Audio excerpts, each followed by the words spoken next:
SIR के समय ईआरओज और एईआरओज मिलकर सबसे पहला जो काम करेंगे वो इन्यूमरेशन फॉर्म्स को प्रिंट करेंगे। जिन राज्यों में एसआईआर हो रहा है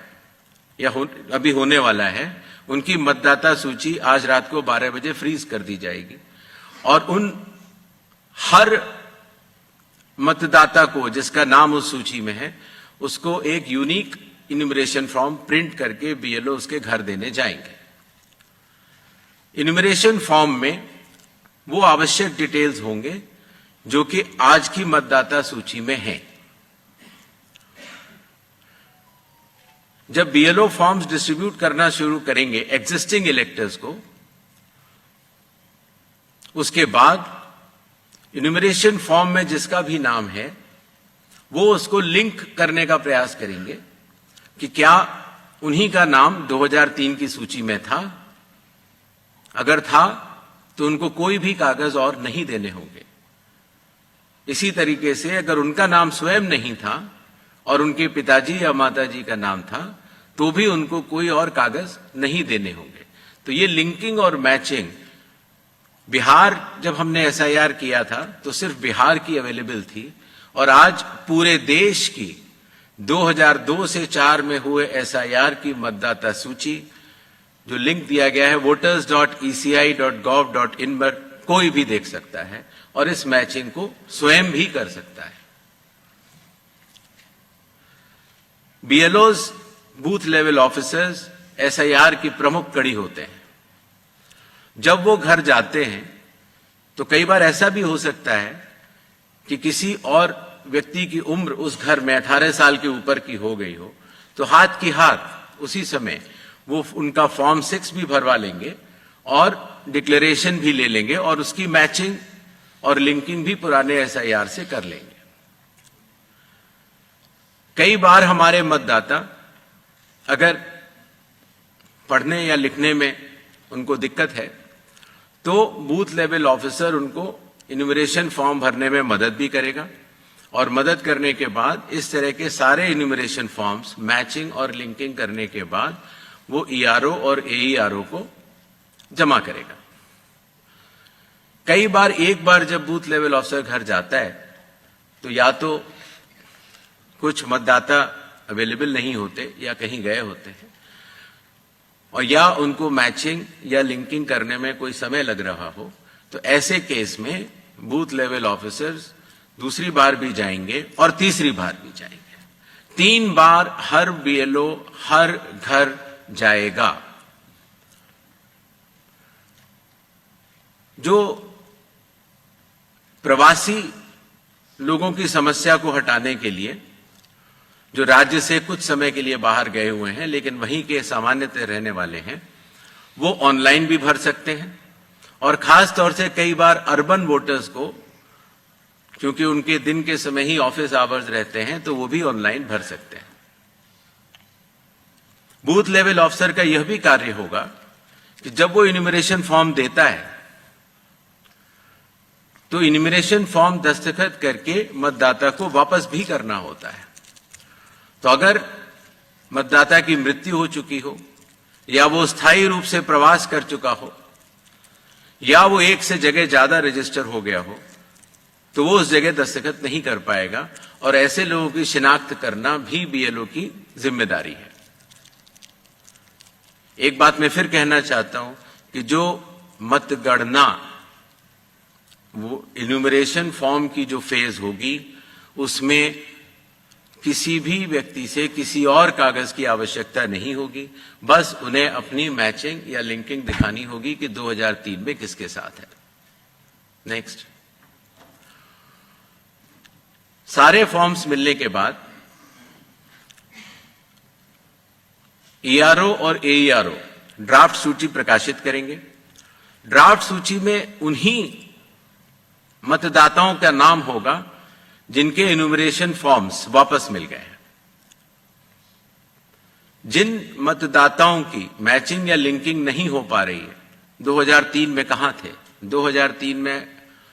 आपके माता पिता भी नहीं थे या कोई भी नहीं था, ऐसे लोगों को भले ही उनका न्यूमरेशन फॉर्म मिल गया हो,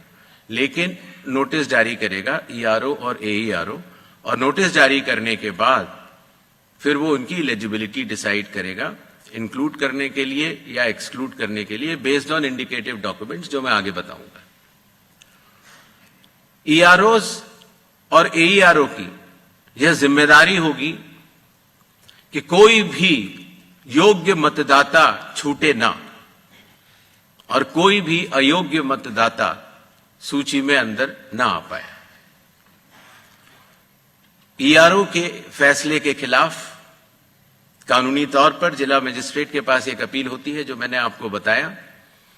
और जिला मजिस्ट्रेट के फैसले के खिलाफ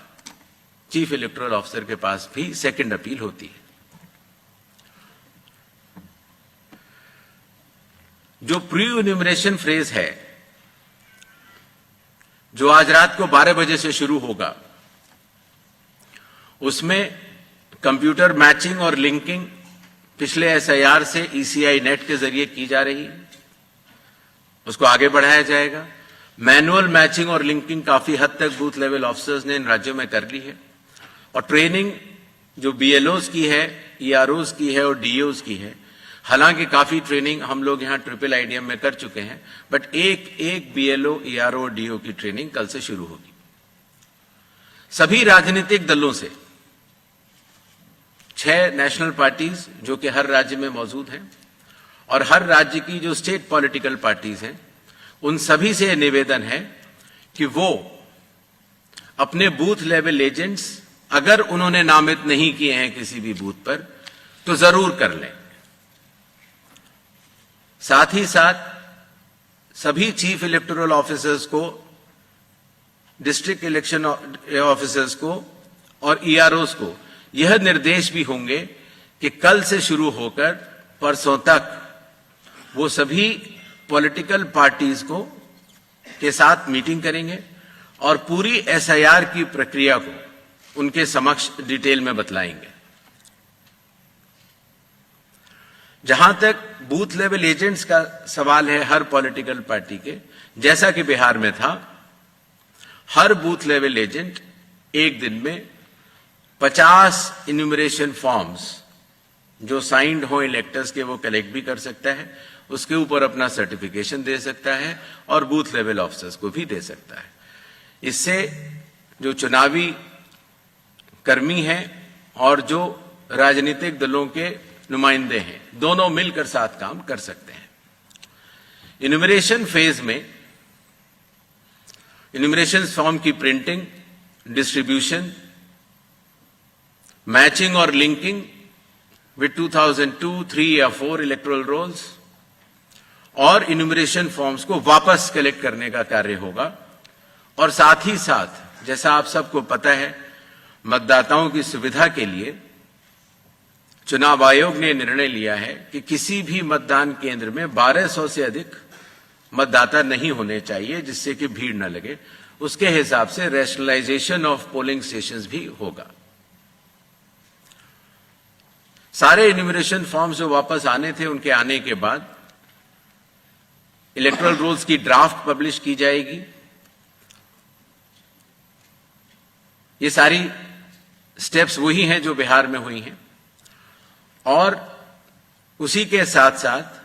चूंकि इन्यूमरेशन फॉर्म लेते समय ये पता लग जाता है कि ये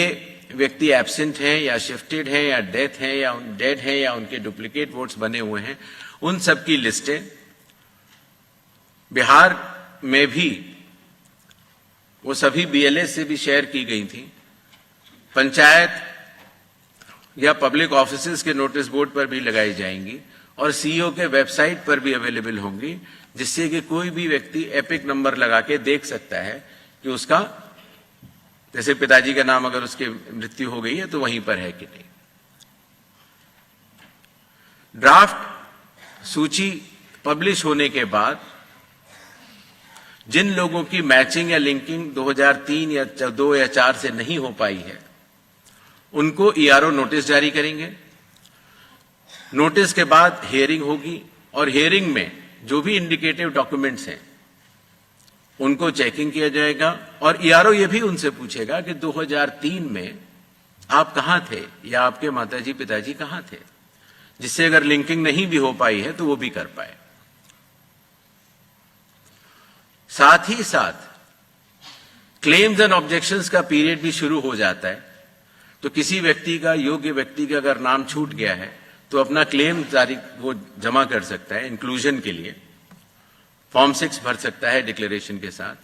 या ऑब्जेक्शंस भी दे सकता है फॉर्म 7 में, या कई बार उसके नाम में अगर गलती हो या किसी और एंट्री में अगर गलती हो तो फॉर्म 8 भी दे सकता है। तो ये क्लेम्स एंड ऑब्जेक्शंस रिसीव का पीरियड होता है जो कि किया जाएगा, बिहार में भी किया गया था, और उसके ऊपर ईआरओज अपना निर्णय लेंगे। ये कार्य पूर्ण होने के बाद फाइनल रूल्स पब्लिश होंगे और उसके बाद 15 दिन का समय जिला मजिस्ट्रेट के पास फर्स्ट अपील देने का और उसके बाद सीईओ के पास सेकंड अपील देने का, सभी के पास ये कानूनी मार्ग उपलब्ध होगा।